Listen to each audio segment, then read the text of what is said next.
Hello, everyone. This is Joe Furlong, and welcome to the AiCR Exchange. I'm glad that you're back after our summer hiatus, and we have a very special episode today.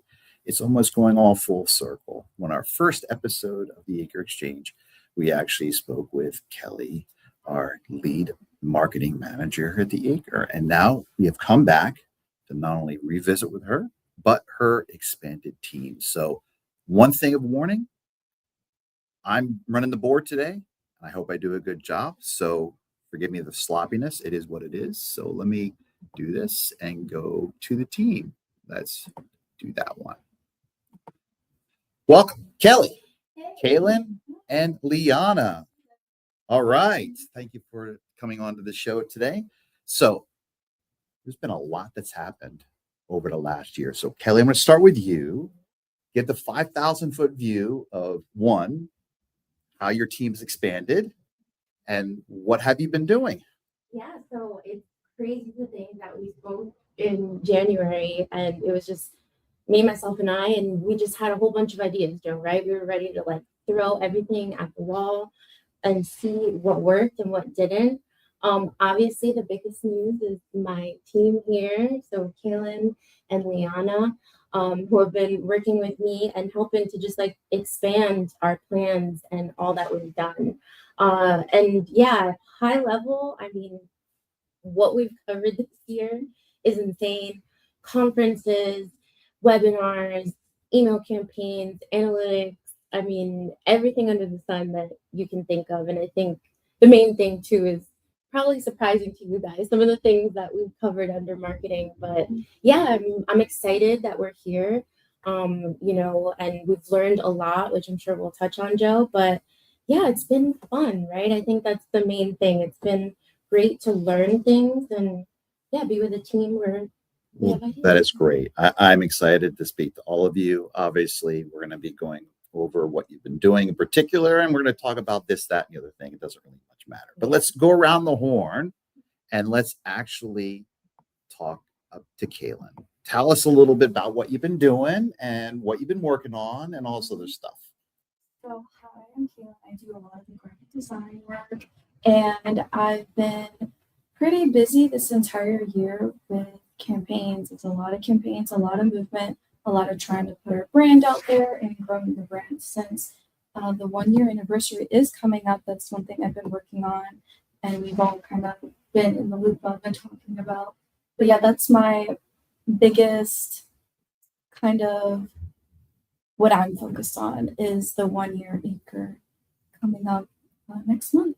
That's really exciting. Mm-hmm. Liana? Hello, I am the current marketing intern. This is my first internship, so I've learned a little bit of everything here with Kelly and Caitlin. I've dabbled a little bit into, like I said, everything with the graphics, with data, with the website, and I've been finding it very fulfilling. That's the least that I could explain it as. Very fulfilling. That is wonderful. So we're going to be talking about a lot of different things, but we're going to start it off just at the million-foot level. Is what do you guys do at a high level on a day-to-day basis? Kelly, why don't you start off? Yeah, and I think too, with the team and in particular Kaylin a little bit, one of the things that we established, and really she's been at the forefront, is establishing our brand, right? Making sure that everything comes out consistent in terms of how it looks, right? And, you can speak a lot more to how, your background in graphic design, that's what you do, right? Is you kind of get to know us. I'll let you kind of talk about that. So when I came in here, the branding was a little bit different. I made a brand guide for all of us to follow, messaging and all that. One of my hardest things was trying to match that messaging because I could come with it visually, but really understanding what it is and the topic and what the company is about. I had to really hone in on that, and then from there create this visual guide that can go with it. But yeah, it's been a lot of brand building. One of my biggest thing is every post should have the logo on it. Every post needs to have the logo on it because people need to see the logo and then you know, like some brandings, they could put out something and you automatically know what brand that is without them having to put their logo on there. We're building so we can then do that stage. But yeah, it's been super fun, super fulfilling, like Liana said. And also, I know she's been trying to come into my shoes and do design as well when she's making her posts and stuff, but she's been doing a great job. Yeah, and I think again, because we're a team, we want to make sure that we're kind of using right the same standards and kind of expectations. So it doesn't matter if I'm making a social post or Liana is with what Kaylin established, we can kind of just have that all set up. So branding has been super important for us as a team, and I'm really excited because I think we're at a place where we're really good with this team.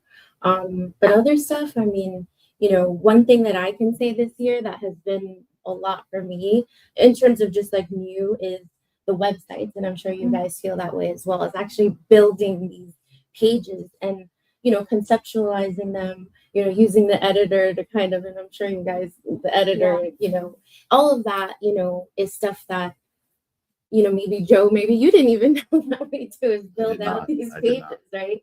And these forms, and where's the form going to go? And right, what is the button going to say? So, and then of course, how are we converting, right? So bringing these people to the page, making sure they stay on and converting. So that's something I know I can say the three of us have, we've come together and really are learning about this as well. And that's one of the things I want to focus on. And we're going to go back to you, Liana, in a minute. But you made a comment the other day, Kelly. I think it's very appropriate. Is marketing is more than just creating social media posts. There is a process. There is a strategy. There is an algorithm. It's more than just coming up with something, throwing it out there, and seeing what it does. There's actually, you have to be able to build it, understand it, have A/B testing, track it, be able to refine it and target the market. And that's where a lot of the analytics come in from. And I know with Liana, you do a lot of that. So can you guys talk about really how that differs? And frankly, I think in the last year, our biggest learning lesson has been that I'm from the 90s and 80s doing marketing, and doing it now is totally different. And I think let's talk about how that is different. Yeah, absolutely. So I think again, like we established, and it's not just putting out a social post. I think it starts so much more before that. And we've done this as a team. We talk about a concept, and we want to make sure, okay, who are we talking to, right? Who's the person that's interested in this? And we have to build kind of the messaging around that. So it really starts way before you even start building any sort of social post. And then obviously visuals come in, right? What's going to get them? And I think, a lot of that is new now. Like we talk about all the time, people's attention spans are so low these days. So we have to consider those things as well. So that's one way it's different from how things were done in the past. And then also, the analytics as well. We have to always, and we've done this in all of our campaigns so far, where it's great. We put something out that's fantastic, but hey, we have to look at the analytics. So then that way we can kind of say, this worked, this didn't work, maybe why so, which is that A/B testing you're talking about. So if we have maybe a photo of a screenshot instead of a person, right, we're seeing the images with the person perform better. So then we can apply that back. So Liana, let's talk about that. I know you look at the numbers, you talk about engagement rates and all this other stuff. Tell us about your end of that, at least on those on that side, and give us a little bit more information. So it's more of the technical task that the data requires. So it honestly, majority of it is taking the time to really sit and sift through the data and get it placed to where it needs to be. And what I find interesting about it is that these little actions, even though like themselves don't take a lot of time, to perform all of these definitely it's a job, to say the least. That's what I've learned. But it's interesting because upon working with it, you see the patterns and you see the flows of how how we do what we put out there versus how it performed. And I heard a data analyst say once that you could make it say anything. And ever since I heard that and started working here, I could really see how it works. Like I believe it. It's interesting what just a few numbers could tell you about what you're doing. That's very, very true. So, I mean, and let's talk about this. So, in my view, there are multiple different ways to market. You have the direct marketing, you talk about features. You can also have the fun ones. You can have culture. You can have a lot of different things. And I think when we first started, we were just throwing everything out there to see what works, what doesn't, and just going crazy. But I think that we have honed that in a little bit, but still keeping our charm. Like I've always found one of the best campaigns that we've seen are the cultural ones when we're going out to the baseball game or whatever, playing slide. So, and also a crazy t-shirt day. Kaylin, talk to us about, because I know a lot of those are your ideas and you're kind of driving the culture post. Tell us a little bit why that is important and how that varies as far as performance compared to the other stuff.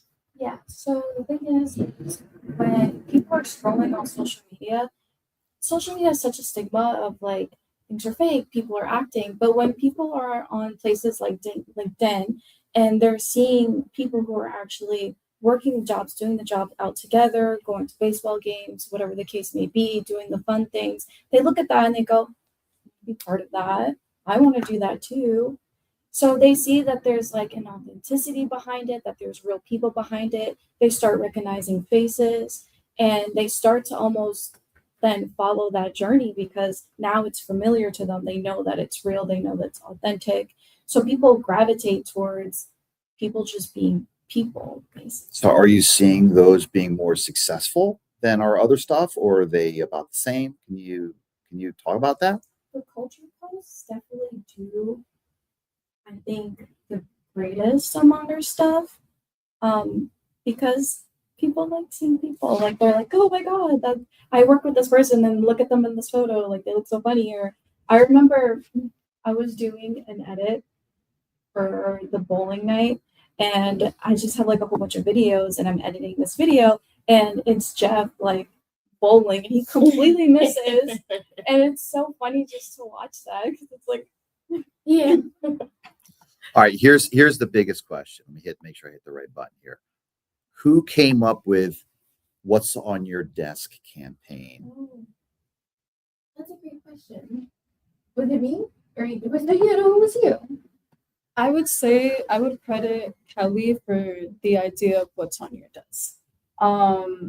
I make the videos, like I compile them together, so all the editing and stuff like that is me.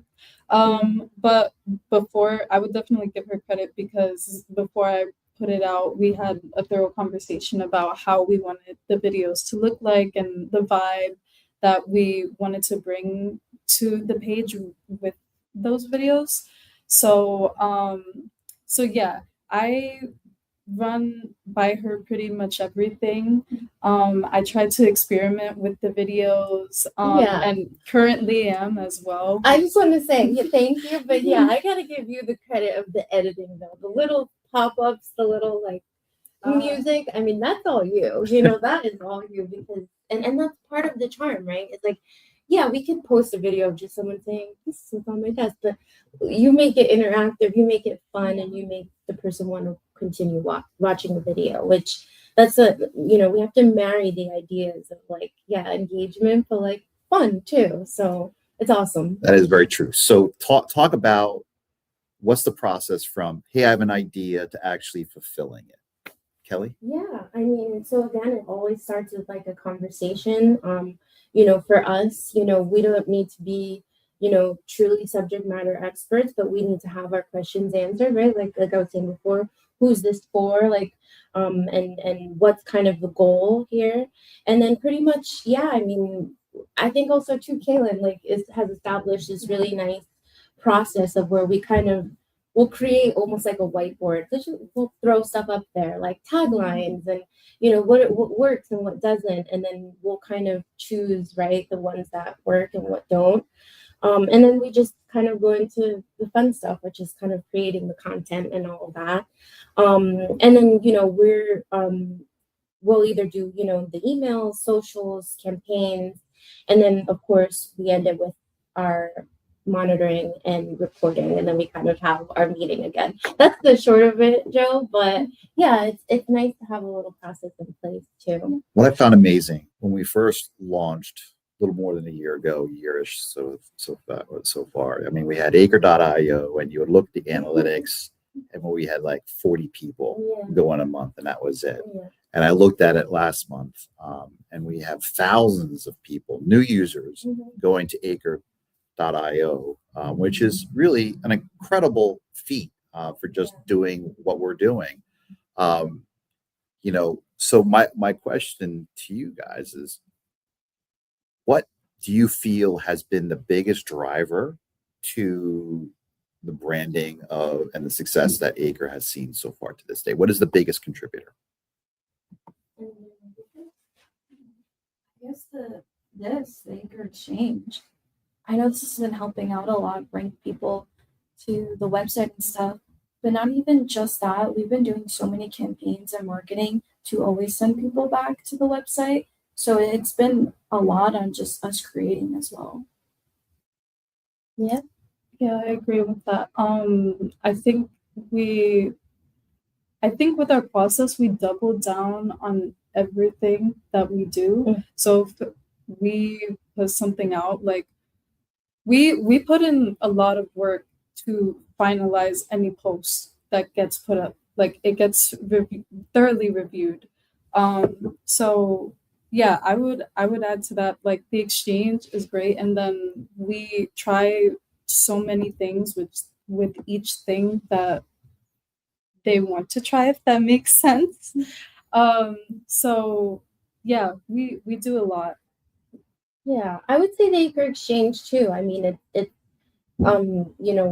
a chance for us to get to know people too. It kind of brings us outside of ourselves, and in that sense, our kind of network grows, and people might be interested in us just by the people we're talking to. So I love the AiCR Exchange. So let's talk about the future of the AiCR Exchange. Obviously, we took the summer off because everyone needs a break, and likewise myself. And now we're getting back into gear, and you guys are taking more of a ownership role of the AiCR Exchange when I was kind of driving most of it, which I love. What's on the agenda coming up?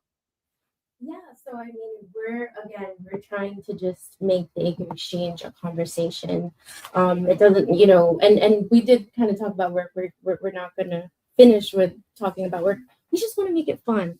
But in terms of who's coming on, we've got a couple people from MIAC, of course. We're always going to have time to talk to our colleagues over at MIAC, but then we also have some cool external people as well. And just working with our partnerships and networks. So like we'll have a university episode, we'll have an intern episode. So there's going to be a lot of just not just in our industry, so to speak. So it's a lot of fun stuff, a lot of local people as well. So it's exciting. That is exciting. I know you guys just were basically saying that you have a lot of planning, you vet ideas, you throw it out, you do all this other stuff.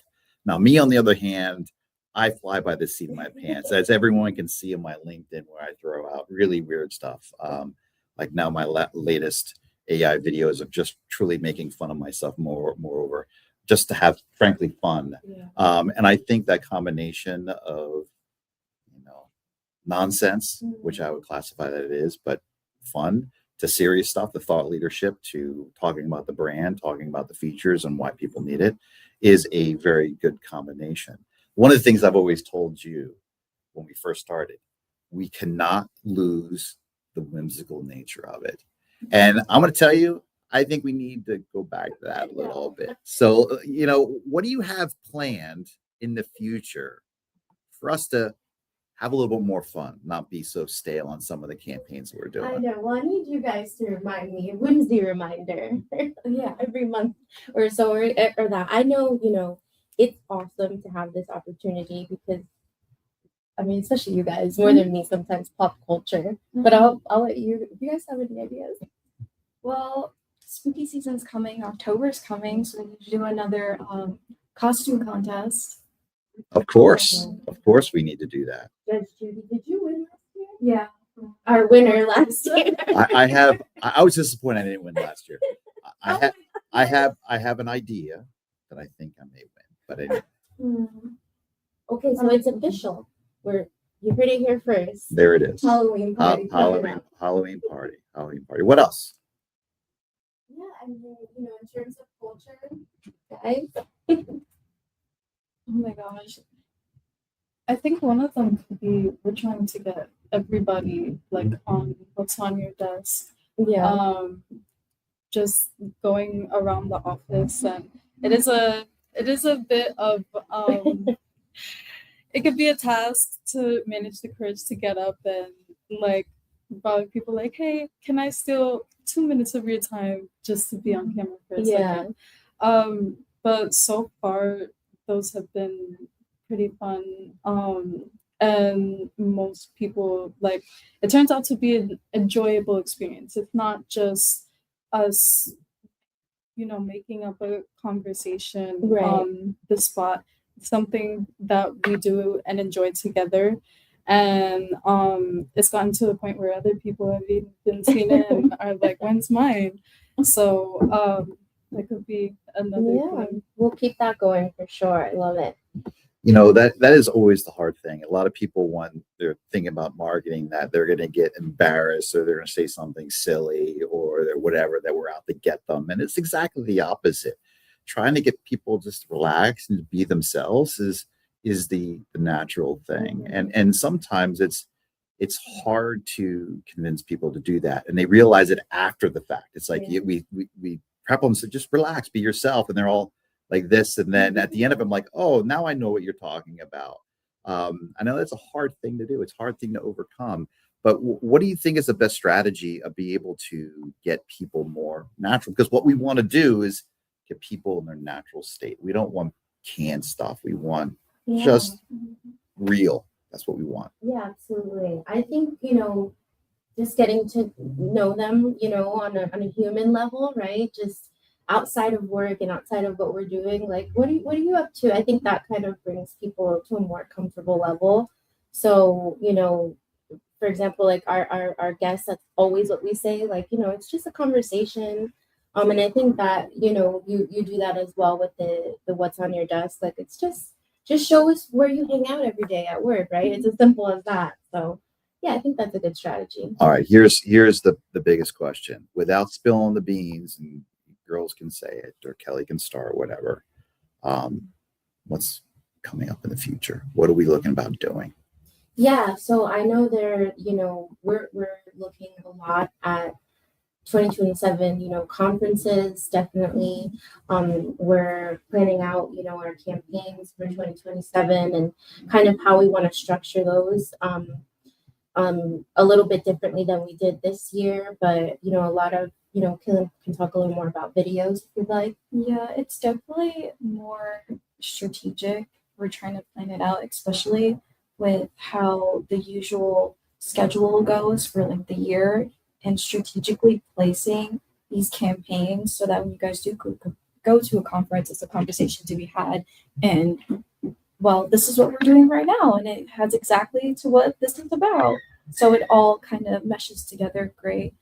Videos, we're definitely experimenting on those, doing a bunch with that, and we're just taking it day by day, collecting the data, see what works, see what doesn't work. Yeah, do you have anything to add on that? To the videos or whatever, what's happening in the future? Anything that you find interesting? I know you're going to continue doing what's on your desk, but is there anything else in the idea thing for next year?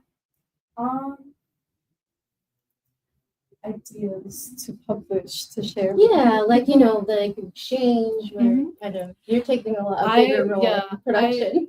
I am doing a lot of my work focuses on the exchange, and I would like to continue honing in on that, honestly, because the first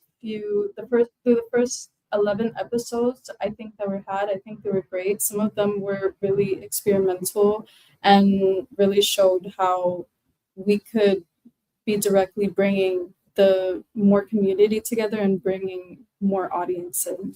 And besides that, it's just really fun. So I think the AiCR Exchange should continue trying different things with the stuff that it's bringing in and that you guys talk about, because it's great so far. One final question I'm going to ask Kelly. Explain the transition from SEO to AEO. And first, let people know what that even means. Okay, and I'll give you three. So SEO is search engine optimization. So that's, back then, you would have to focus. If you had a pizza shop, you had to put pizza all over your website. The more times, the better for Google to find you. And now AEO is answer engine optimization. So now you have to answer questions. And this is because of ChatGPT and Gemini. People don't search for keywords anymore. They ask questions. So that's what we're having to write about. And Joe, I'm going to blow your mind now. There's GEO. It's too much. Yeah, and it's out there as well, but it's a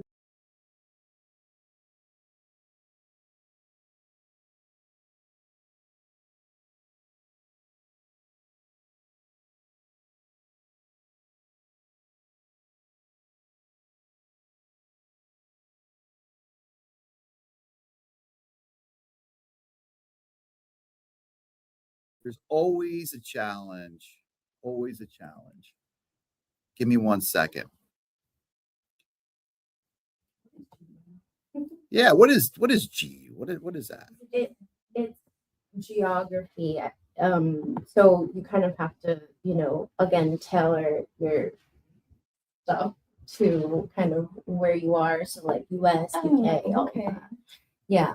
It's newer, but it's something that is out there again. And it's all because of how people are searching and how it's different. And it's Google trying to kind of pinpoint, okay, this is the right resource, Yeah. for what the person is asking. Well, I want to first thank you all for coming on the show and talking about your stuff. And I really appreciate everyone joining and the good, bad, and the ugly, because obviously I'm not the best technical person on the AiCR Exchange, but even though it's all good. Usually have someone in the background helping me, but it's all good. So thank you for joining. I really appreciate your time. Of course, as usual, follow us on LinkedIn. The information is right there on the screen, and I look forward to seeing everyone in the next episode. Thank you.